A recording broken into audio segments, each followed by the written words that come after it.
കുറച്ച് ദിവസങ്ങളായിട്ട് social media നോക്കിക്കഴിഞ്ഞാൽ റോബിനെതിരെയാണ് ഏറ്റവും കൂടുതലുണ്ടെങ്കിൽ നെഗറ്റീവായിട്ടുള്ള ട്രോളും കാര്യങ്ങളൊക്കെ വന്നുകൊണ്ടേയിരിക്കുന്നത്. റോബിനുണ്ടെങ്കിൽ അതിന് മറുപടി എന്നുള്ള രീതിയിൽ പല വീഡിയോയും കാര്യങ്ങളൊക്കെ ഇട്ടിട്ടുണ്ടായിരുന്നു. എന്നാൽ പോലും ഉണ്ടെങ്കിൽ പിന്നെയും ഉണ്ടെങ്കിൽ റോബിനെതിരെ ഉണ്ടെങ്കിൽ നെഗറ്റീവായിട്ടുള്ള കമൻസും കാര്യങ്ങളൊക്കെ വന്നുകൊണ്ടിരിക്കുകയായിരുന്നു. അങ്ങനെ ഇരിക്കുമ്പോഴാണ് ഇപ്പോൾ ലേറ്റസ്റ്റ് ആയിട്ടുണ്ടെങ്കിൽ റോബിന് ഒരു ഫംഗ്ഷന് പങ്കെടുക്കാൻ പോയിട്ടുണ്ടായിരുന്നു. ഓണത്തിനെ സംബന്ധിച്ചിട്ടുള്ള ഒരു ഫംഗ്ഷനായിരുന്നു.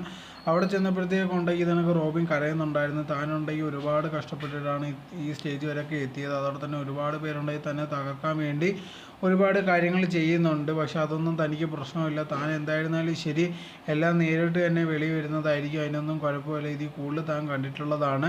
എന്തായിരുന്നാലും തന്നെ സപ്പോർട്ട് ചെയ്യുന്ന ഒരുപാട് ആൾക്കാരുണ്ട്. അവർക്കും താൻ നന്ദി പറയുന്നെന്നുള്ള രീതിയിലൊക്കെ ആയിരുന്നു റോബിൻ പറഞ്ഞിട്ടുണ്ടായിരുന്നത്. ആ വീഡിയോ നമ്മൾ നോക്കിക്കഴിഞ്ഞാൽ മൊത്തത്തിലുണ്ടെങ്കിൽ അത് പറഞ്ഞ് സംസാരിച്ച് തീർക്കാൻ കഴിഞ്ഞിട്ടില്ലായിരുന്നു. കരഞ്ഞിട്ട് കുറച്ച് കഴിഞ്ഞപ്പോൾ തന്നെ വേറൊരാൾ മൈക്ക് വാങ്ങിച്ച് സംസാരിക്കാൻ തുടങ്ങിയിട്ടുണ്ടായിരുന്നു. ഇപ്പോൾ ഇതെന്ന് പറഞ്ഞാൽ ഒരുപാട് പേര് വന്ന് പൈസ വാങ്ങിച്ച് തിരിച്ച് വന്നില്ലെന്ന് പറഞ്ഞ അടിയും കാര്യങ്ങളായിട്ടൊക്കെ പോകുന്നുണ്ട്. അതേ സമയത്തുണ്ടെങ്കിൽ വേറെ കുറേ പേരുണ്ട് വന്നിട്ട് റോബിനുണ്ടെങ്കിൽ ഹോസ്പിറ്റലിൽ ഇങ്ങനെ ചെയ്തിട്ടുണ്ട്, നേഴ്സുമാരുമായിട്ട് ഇങ്ങനെ അങ്ങനെയാണെന്ന് പറഞ്ഞ് പല സൈഡിൽ കൂടെ പല കാര്യങ്ങളാണ് പൊയ്ക്കൊണ്ടിരിക്കുന്നത്. എന്തായിരുന്നാലും അതിനെക്കുറിച്ച് പ്രത്യേകിച്ച് റോബിനൊന്നും പറഞ്ഞിട്ടുമില്ല.